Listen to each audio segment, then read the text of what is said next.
Bapa di dalam surga, kami mengucap syukur kepadamu. Kami bersyukur untuk kota kami Sion Tuhan. Kami bersyukur untuk tempat ini Tuhan. Kami bersyukur Tuhan karena semua yang Engkau letakkan di atas dasar firman-Mu Tuhan. Kami mau berdiri Tuhan di tempat yang Engkau sudah tetapkan bagi kami. Biarlah Tuhan Engkau yang akan terus melawat akan bangsa kami, akan kota kami, akan setiap kami yang masuk ke tempat ini Tuhan. Dan Engkau buat kami Tuhan berubah Tuhan, karena hadirat-Mu Engkau nyatakan Tuhan. Dan setiap kami, setiap harinya kami mau merasakan realita hadirat Tuhan yang mengubahkan kami itu Tuhan. Dan membawa kami di dalam musim-musim yang harus kami lalui. Kami tahu dan percaya Engkau bersama kami, Immanuel Tuhan. Dan kami dimampukan untuk melewati musim-musim yang harus kami lalui. Kami mengucap syukur kepadamu Tuhan. Dan beri kami Tuhan api yang daripadamu Tuhan. Untuk senantiasa Tuhan, cinta akan Engkau itu ada pada kami. Terima kasih, kami mengucap syukur. Beri kami hikmat pengertian di dalam nama Tuhan Yesus Kristus. Amin. Shalom saudara-saudara.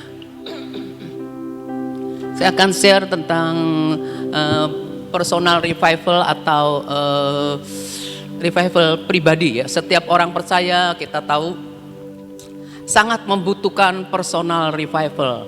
Perjumpaan-perjumpaan dengan Tuhan yang menghidupkan kita kembali. Sebab kalau kita cuma satu kali lagi ada KKR, ada pertemuan-pertemuan gitu ya, kita nih tergerak, ada api gitu. Tapi sudah itu kita hilang tanpa kita melibatkan diri dalam pertemuan-pertemuan yang diadakan, tanpa kita melibatkan diri dengan teman-teman seiman. Sebab api yang ada pada kita membutuhkan api-api lainnya supaya kita dapat merasakan kekuatan terus-menerus.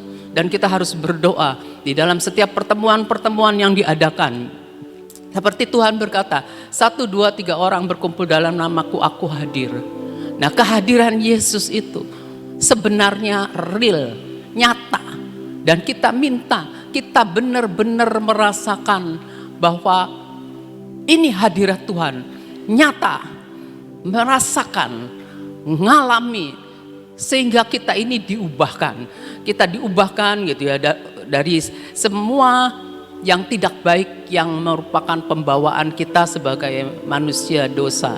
Tapi kita menerima akan anugerah Tuhan, kita bisa diselamatkan karena kita percaya sama Tuhan Yesus gitu ya. Nah, karakter dan sifat seseorang bisa berubah ketika mengalami perjumpaan dengan Tuhan. Gimana bisa mengalami perjumpaan dengan Tuhan? Tuhan tidak bisa kita lihat dengan firman. Jadi kita fokus firman bicara apa sama kita tangkap. Dan kita tahu kita harus berubah. Nah, dengan hadirat Tuhan, saudara bayangkan pertemuan-pertemuan tanpa hadirat Tuhan itu sepi. Kayak biasa sehari-hari, rutinitas. Tetapi pertemuan-pertemuan dengan adanya hadirat Tuhan akan mengubahkan setiap kita. Kita akan terjamah api Tuhan. Kita akan terbakar kembali, hidup kembali, revival, dihidupkan lagi. Yuk kita mulai sekarang kita senantiasa meminta tiap hari ada lawatan Tuhan, ada perjumpaan dengan Tuhan. Kita benar-benar mengalami hadirat Tuhan nyata. Ada seorang yang berasal dari keluarga yang belum percaya. Seperti kita tahu, watak itu terbentuk dari keadaan sehari-hari, lingkungan keadaan sehari-hari, omongan orang tua, ajaran orang tua yang belum kenal Tuhan tentunya masuk ke kita. Lama-lama tertanam tanpa disadari. Kita nyadarin bahwa orang tua maksudnya baik, ngomong sama kita baik. Tapi kalau orang belum percaya, dan mungkin juga orang yang udah percaya, mungkin nanamkannya maksudnya baik, tapi enggak alkitabiah gitu. Bisa juga terjadi ya.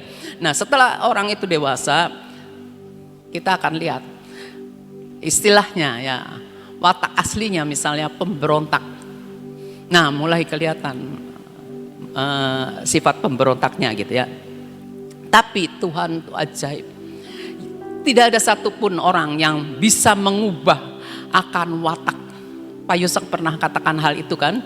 Tidak ada seorang pun yang bisa mengubah watak manusia. Tetapi hanya watak itu hanya bisa diciptakan jadi baru. Ya, Ibu Nani kemarin udah sharekan tentang itu, saudara pelajari lagi. Ya, jadi setiap orang harus menjadi ciptaan baru. Bukan sekedar saudara menjadi orang Kristen di kartu penduduk, bukan sekedar saudara memenuhi bangku-bangku tempat ibadah atau gereja, tapi saudara semua harus mengalami jamahan Tuhan, harus mengalami realita Tuhan.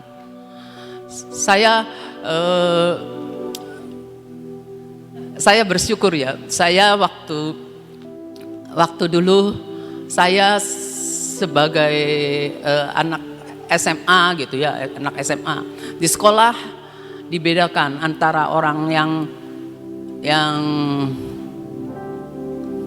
ini dengan yang ini, bukan yang ini, yang segereja sama yang enggak gitu ya, yang di gereja sama yang enggak, tapi gerejanya gereja khusus sekolahan itu ya. Nah, dibedakan sekolahnya. Saya heran, tapi saya tidak punya keinginan untuk jadi eksklusif sama mereka. Termasuk eksklusif, mereka bangga saudara, bener. Pokoknya bagian saya sekolah, saya juga bisa jadi anak yang pandai gitu ya, bisa jadi anak yang pandai. Walaupun di ujungnya saya kurang ya, di ujungnya saya kurang ya, begitu. Nah, tapi lalu setelah saya mahasiswa, saya punya keinginan untuk ada dalam satu gereja tertentu gitu ya. Nah, dalam satu gereja tertentu saya pikir ya saya perlu juga kartu penduduk saya nulis kalau saya harus punya kartu penduduk, saya masa tulisannya tuh turut orang tua gitu ya. Enggak, saya harus punya. Akhirnya saya masuk satu gereja. Saya meresapi saudara, liturgi itu meresapi. Setiap hal-hal liturgi saya nikmati, saya senang. Tapi saya baru ngalami hadirat Tuhan, baru ngalami Tuhan yang saya sembah ini benar-benar hidup ketika suami saya doakan, sayang saya merem saudara. Nah, di situ saya ngerasa iya ya, Tuhan yang kita sembah tuh benar-benar hidup.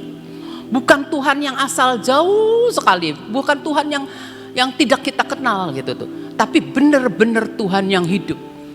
Dan saya ngelihat bagaimana Tuhan bekerja di situ dan bagaimana Tuhan memenuhi dengan rohnya gitu ya, dengan rohnya, dan bagaimana dia itu bisa kenapa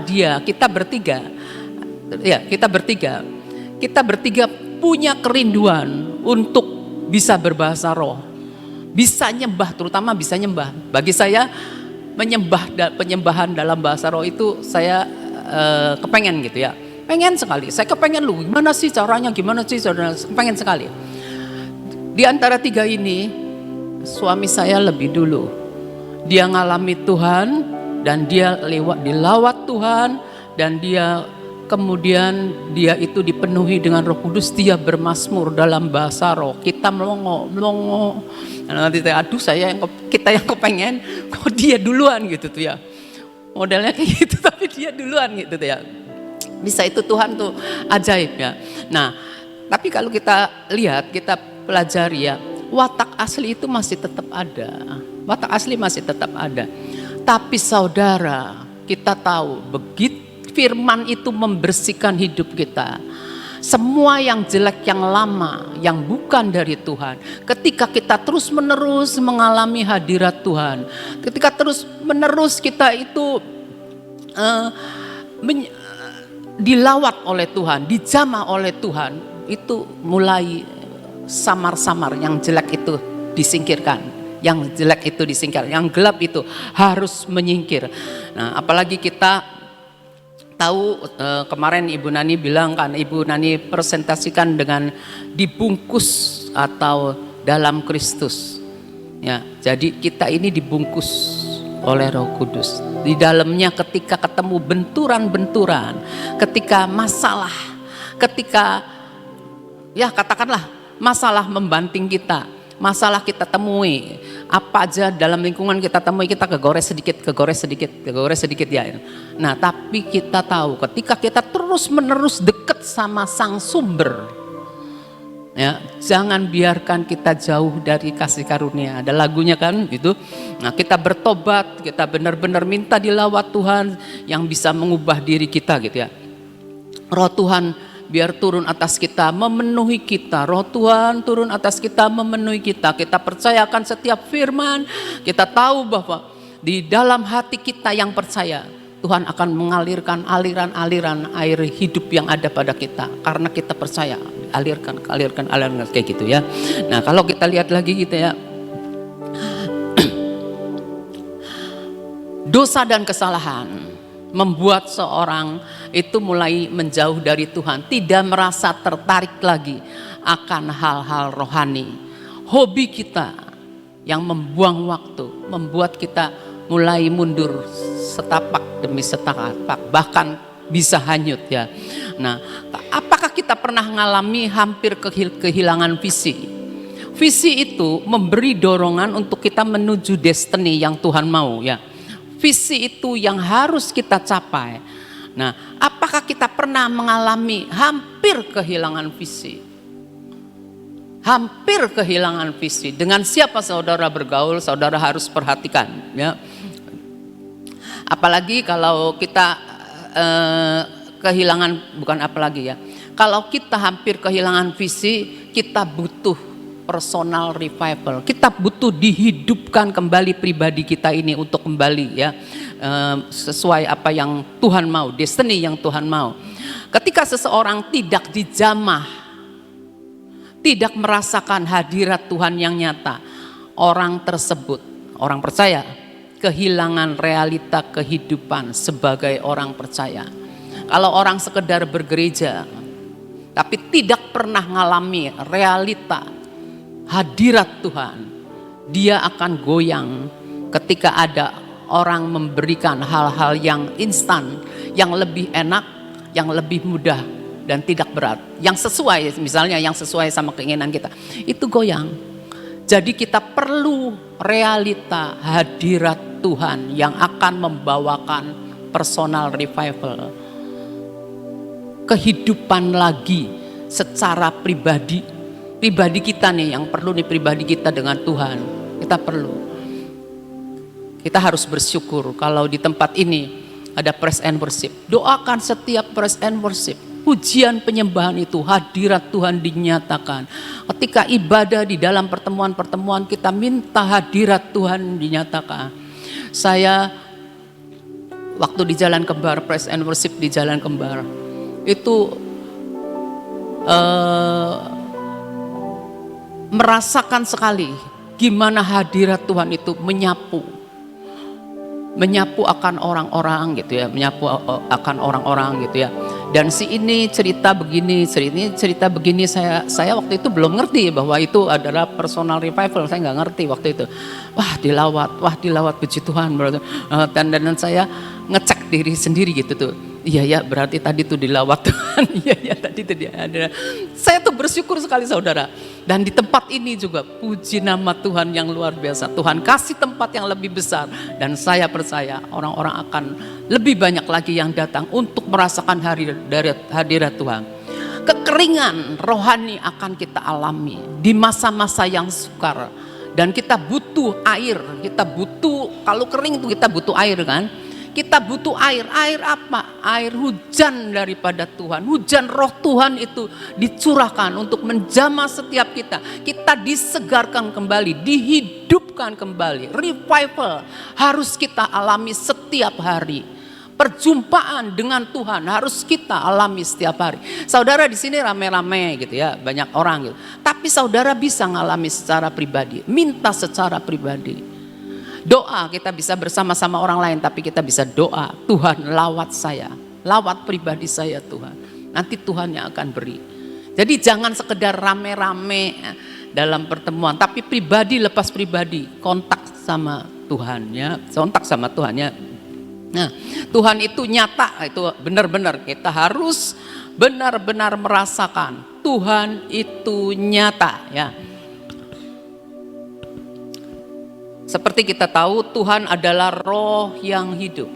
Kayak seperti lagu tadi ya, Tuhan adalah roh yang hidup. Kita minta untuk dipenuhi oleh roh yang hidup sehingga kita ini dapat merasakan apa benar Tuhan yang kita sembah itu sampai sekarang hidup. Benar saudara. Saudara begitu melangkah dengan percaya, saudara akan rasakan terus kuasa Tuhan itu mencengkeram saudara. Jadi kita jangan sekedar tahu Tuhan, nanti saya dibaptis, lalu saya bergereja, nggak ada apa-apanya kalau saudara tidak mengalami Tuhan. Jadi kekristenan itu adalah pengalaman ya. Dan kalau sekedar tahu itu tidak real, tidak nyata, Tuhannya tidak nyata gitu ya. Kita akan lihat dalam 1 Samuel 10 ayat 6 sampai 9. Ketika kita merasakan capek, ya semua orang kan ada capek. Kita merasakan fisik kita nih capek, ya. Terus emosi kita juga mulai nggak benar nih. Kita membuat hal-hal itu membuat kita tidak tertarik akan hal-hal rohani. Lah capek lah, pegel lah, tidur lah. Kita nggak tertarik akan hal-hal rohani. Kita butuh apa? Personal revival saudara. Saudara harus datang ke tempat di mana Tuhan menyatakan hadiratnya. Kalau enggak saudara juga harus berdoa secara pribadi, balik ke Tuhan. Tuhan secara pribadi saya sembah Engkau Tuhan. Menyembah Engkau sampai hadirat Tuhan itu nyata. Dan saudara ngalami ya. 1 Samuel 10 ayat 6 sampai 9. Maka roh Tuhan, ini tentang Saul saudara. Maka roh Tuhan akan berkuasa atasmu. Engkau akan kepenuhan bersama-sama dengan mereka dan berubah menjadi manusia lain. Ketika dipenuhi, ini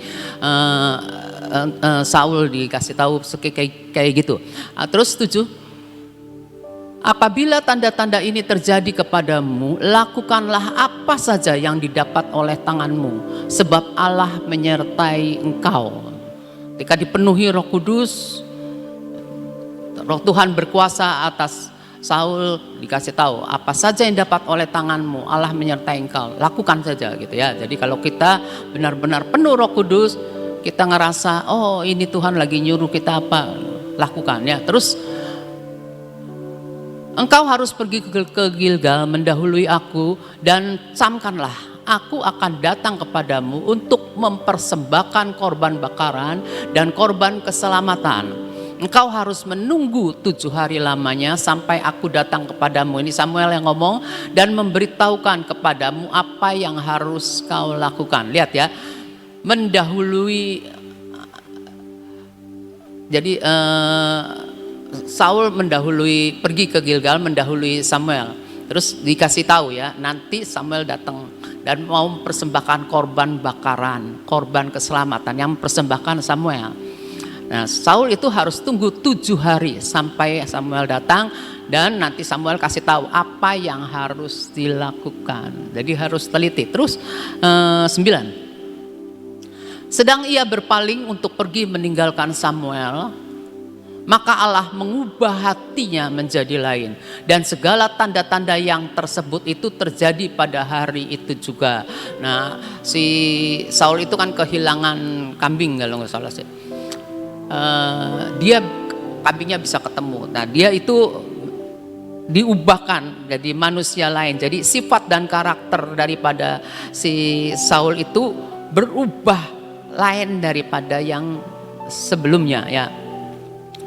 Nah terus kita lihat juga bagaimana roh Allah itu turun, Tuhan menyertai dan mengubah manusia ya. Tapi kita jangan melakukan kebodohan seperti Saul. 1 Samuel 13 ayat 8 sampai 13. Ia menunggu 7 hari lamanya sampai waktu yang ditentukan Samuel. Tetapi ketika Samuel tidak datang ke Gilgal, mulailah rakyat itu berserak-serak meninggalkan dia. Khawatir. wah pengikutnya pada hilang. Terus 9, sebab itu Saul berkata, bawalah kepadaku korban bakaran dan korban keselamatan itu. Lalu ia mempersembahkan korban bakaran. Tidak boleh semestinya, dia bukan imam ya. Samuel udah kasih tahu tapi dia melangkah. Terus baru saja ia habis mempersembahkan korban bakaran, maka tampaklah Samuel datang dan Saul pergi menyongsongnya untuk memberi salam kepadanya. 11. Tetapi kata Samuel, apa yang telah kau perbuat? Jawab Saul, karena aku melihat rakyat itu berserak-serak meninggalkan aku dan engkau tidak datang pada waktu yang telah ditentukan, padahal orang Filistin telah berkumpul di Mikmas. Jadi pikirannya jalan gitu ya, jadi takut gitu tuh, jadi enggak sabar. Jadi padahal situ tuh aduh sedikit lagi, padahal ya sedikit lagi dia itu pas Samuel itu datang ya. Jadi dia itu melakukan kebodohan. Realita hadirat Tuhan yang ada pada Saul tidak disertai dengan personal revival. Saul merasakan hadirat Tuhan, dia diubahkan bagaimana, tetapi dia itu melakukan kebodohan karena tidak taat. Dia enggak taat gitu ya. Tidak taatnya itu berkali-kali ya. Saul itu tidak menjaga personal revivalnya dia. Jadi dia lawatan yang sudah ada pada dia itu enggak jaga lagi. Pokoknya dia memberontak, keluarlah dia itu. Kita jangan sampai tiru ya. Terus kita lihat 1 Samuel 15 ayat 1 sampai 3 dan 9 sampai 11. Berkatalah Samuel kepada Saul, aku telah diutus oleh Tuhan untuk mengurapi engkau menjadi raja atas Israel. Ini akibatnya ya.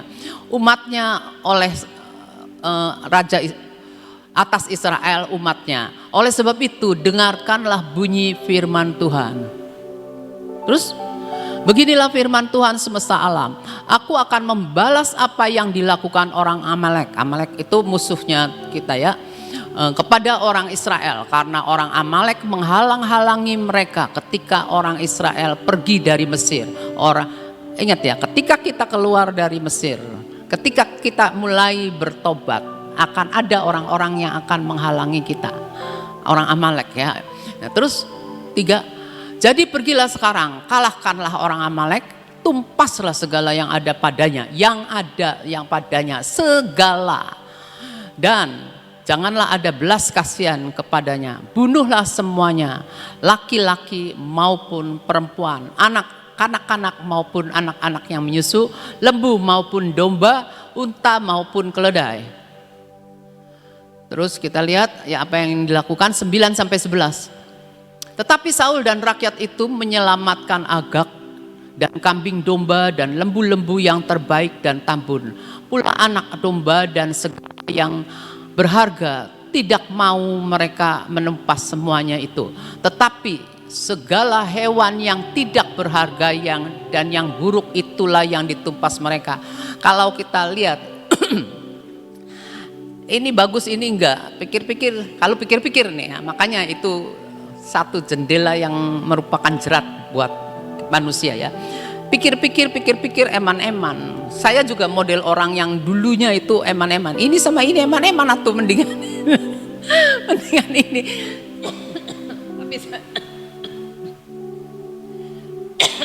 Tapi saya itu eman-emannya gini saudara.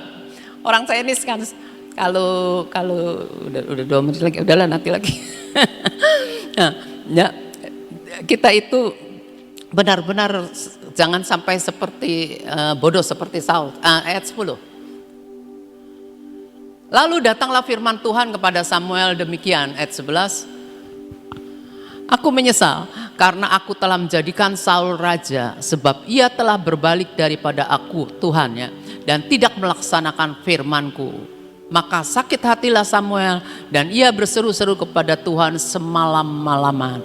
Nah, ini akhirnya Saul ditolak oleh Tuhan. Dia pernah ngalamin dipenuhi oleh Roh Tuhan, diubahkan jadi manusia lain, pernah mengalami personal revival, tapi dia tidak menjaga. Hati-hati, kalau kita pernah ngalamin Tuhan apa-apa, akhirnya kita mundur, kita juga bisa ditolak.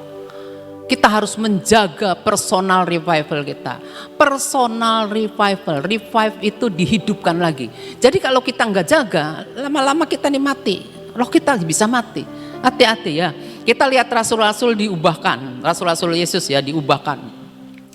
Mereka jadi berani, mereka karena mereka juga ngalamin lawatan Tuhan di upper room, ngalami hadirat Roh Kudusnya nyata gitu ya. Terus kita lihat juga Saulus musuhnya Tuhan, dilawat Tuhan, dia jadi Paulus, diubahkan jadi manusia lain. Lewi ketemu sama Tuhan, manggil Tuhan, dia diubahkan. Lewi pemungut cukai. Kita semua yang pernah ketemu Tuhan pasti diubahkan. Sering ketemu Tuhan akan terus menerus kita diubahkan ya. Nah, dalam kehidupan sehari-hari kita masih akan banyak mengalami peristiwa yang buruk, tantangan, masalah, hambatan, dan lain-lain pokoknya. Tapi yang membedakan kalau kita punya personal revival, menjaga personal revival yang Tuhan beri, maka kita mampu menghadapi semuanya bersama dengan Tuhan. Dia Immanuel ya. Realita hadirat Tuhan akan membawa personal revival. Terus yang akan terus menerus dalam proses mengubahkan kita. Jadi kita punya personal revival dalam menghadapi hidup suka duka. Kita ini mengalami proses hidup kan. Kita harus senantiasa ingat pada firman-Nya. Sangkal diri, pikul salib, ikut Yesus. Jangan ikut Yesus, tapi prosesnya nanti dulu. Pokoknya kita ikut Yesus gitu tuh. Jadi sekedar jadi orang Kristen ya orang Kristen gitu. Enggak. Dalam proses kita harus menyadari realita hadirat Tuhan itu, Immanuel itu ada. Jadi jangan kita menjauh dari Tuhan. Ingat kita harus pikul salib, kita harus sangkal diri ya. Benar-benar terus menerus ya. Jadi bayar harga untuk menjaga personal revival. Itu aja yang saya bisa bagikan. Tuhan berkati. Saudara, firman Tuhan mengatakan bahwa kita itu harus benar-benar firman yang mengatakan, begini, saya rada lupa itu, kerjakanlah keselamatanmu dengan takut dan gentar akan Tuhan ya. Pernah, kalau tidak salah Luki yang kemarin menyampaikan firman Tuhan tentang itu. Kerjakanlah, waspadalah, lakukan segala sesuatu, kerjakan keselamatanmu dengan takut dan gentar. Coba tayangkan tuh, ada ayat itu. Ya. Ya. Filipi 2 ayat 12. Hai saudara-saudaraku yang kekasih, kamu senantiasa taat. Karena itu tetaplah kerjakan keselamatanmu dengan takut dan gentar. Bukan saja seperti waktu aku masih hadir, tetapi terlebih pula sekarang waktu aku tidak hadir. Ini tentang hal sudah taat, tapi tetap Tuhan katakan kerjakan keselamatanmu dengan takut dan gentar. Ini kesimpulan daripada apa yang kalian dengarkan dari Ibu Abigail tadi ya. Jadi harus benar-benar dikerjakan keselamatan, harus ada personal apa tadi, revival. Itu tiap hari ya. Karena personal revival itu nggak bisa cuman sekali. Tiap hari kita harus punya personal revival. Yaitu dengan cara kerjakan. Jadi ada tindakan yang kita harus lakukan sampai setiap hari itu ada sesuatu revival. Ada suatu kebangunan dalam hidup kita. Yang Tuhan katakan, bakar Tuhan api di dalam diriku ini. Dibakar dengan api. Selalu on fire sama Tuhan. Ya. Setiap kali saudara dan saya itu revival, pasti ada on fire dalam hidup saudara. Jadi hidup itu tidak bosan Saya banyak sekali mendengar saat-saat ini dengan ada beberapa yang mendengar khotbahnya, mendengar khotbah kemarin, dia ngomong gini, mungkinkah saya bisa menerima semuanya itu? Saya bilang, ya memang kita nggak bisa menerima, tapi kalau Tuhan menyanggupkan kita pasti bisa. Makanya terakhir saya bilang, kamu dengerin semua kan kemarin, minta jamin aku di lembah penentuan, bener kan? Jadi itu harus ada minta jaminan Tuhan, pasti bisa. Seringkali merasa ada ragu-ragu, ada ketakutan. Ya. Nah sekarang dikatakan, mungkinkah aku bisa membuat hidupku ini revival setiap hari? Tergantung dari saudara. Kerjakan personal revival dalam hidupmu setiap hari. Amin. Pasti bisa. Karena apa? Dalam diri saudara itu ada Roh Kudus yang selalu memampukan untuk kita melakukan perkara-perkara yang Tuhan suka. Mari kita berdoa. Terima kasih ya Tuhan untuk firman-Mu hari ini. Terima kasih Bapak untuk pujian dan penyembahan selama 1 jam ini. Kami tahu jamahan-Mu akan membuat kami menjadi baru. Sentuhan-Mu akan membuat kami menjadi baru. Sehingga terjadi lawatan Tuhan. Termasuk hidup kami dilawat. Indonesia dilawat. Seluruh dunia akan terjadi lawatan. Api lawatan-Mu akan terjadi. Karena api itu Kau kobarkan dalam diri kami. Dan akan keluar membakar di sekitar kami. Terima kasih untuk kasih setiamu. Bapak, pagi ini kami berdoa untuk acara 18-19 Tuhan, hari Senin dan Selasa. Kami minta di dalam nama-Mu, kuasai kami Tuhan, supaya kami boleh menerima. Kami berdoa buat jiwa-jiwa untuk anak muda. Memang kami tahu Tuhan, saat-saat ini adalah saat di mana anak-anak muda ini, anak-anak sekolah ini sedang menghadapi tes. Tapi kami percaya Engkau sanggup membuat perkara-perkara yang ajaib Tuhan. Lakukan seperti yang Kau mau. Lawatlah Tuhan. Buat mereka ini punya kerinduan dan Kau dorong, Kau bawa mereka di tengah-tengah kami. Penuhkan tempat ini dengan anak-anak muda Tuhan. Dan biarlah mereka juga mengalami lawatan. Kami berdoa untuk tanggal 19 Tuhan. Engkau yang mengatur, Engkau yang melakukan segala sesuatu. Engkau tahu kapasitas, Engkau tahu semuanya. Kami persembahkan kepadamu. Biarlah kami sebagai anak-anak-Mu, sebagai panitia, sebagai tuan rumah dapat melakukan yang terbaik untuk setiap yang datang. Terima kasih untuk kasih setiamu. Bapak, kami tetap mau berdoa buat bangsa dan negara kami ya Tuhan. Apapun yang Kau izinkan terjadi saat ini. Cuaca yang tidak menentu, kami minta di dalam nama-Mu. Engkau sendiri akan memegang kendali atas cuaca. Engkau pegang kendali Tuhan juga atas musibah-musibah yang terjadi.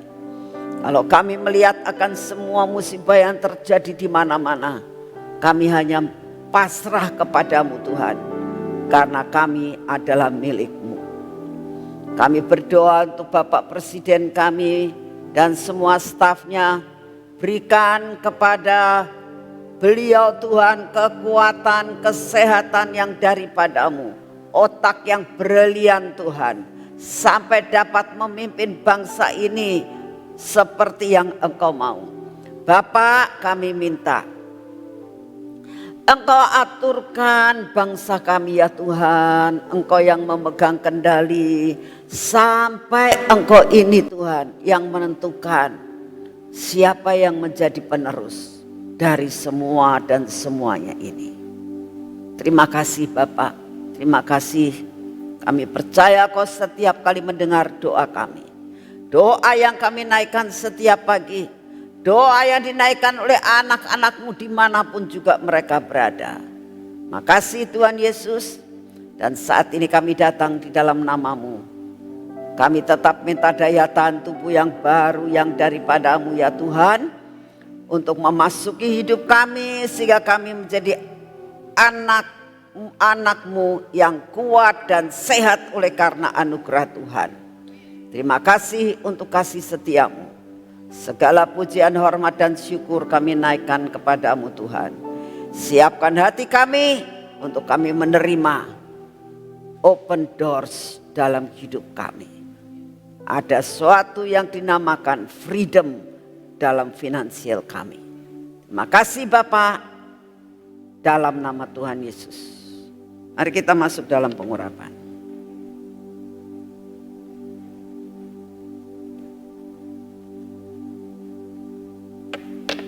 Dalam nama Tuhan Yesus. Urapan yang daripada-Mu biarlah memenuhi akan hidup kami Tuhan. Memenuhi mata kami, telinga kami, bibir, mulut kami, hati kami. Lepaskan daripada semua yang tidak benar dalam hidup kami Tuhan. Dan kami minta di dalam nama-Mu, on fire dalam hidup kami dan hati kami. Bakar terus Tuhan. Supaya kami ada revival setiap hari. Dalam nama Tuhan Yesus. Berkati tangan kami dan kaki kami ya Tuhan. Biar kaki kami berjalan seperti yang Kau mau. Tangan kami mengerjakan semua pekerjaan yang Kau siapkan buat kami. Dan apa yang kami kerjakan bersama-Mu mendatangkan berkat yang berkelimpahan. Terima kasih untuk semua. Dalam nama Tuhan Yesus. Amin. Selamat pagi, Tuhan memberkati saudara semuanya.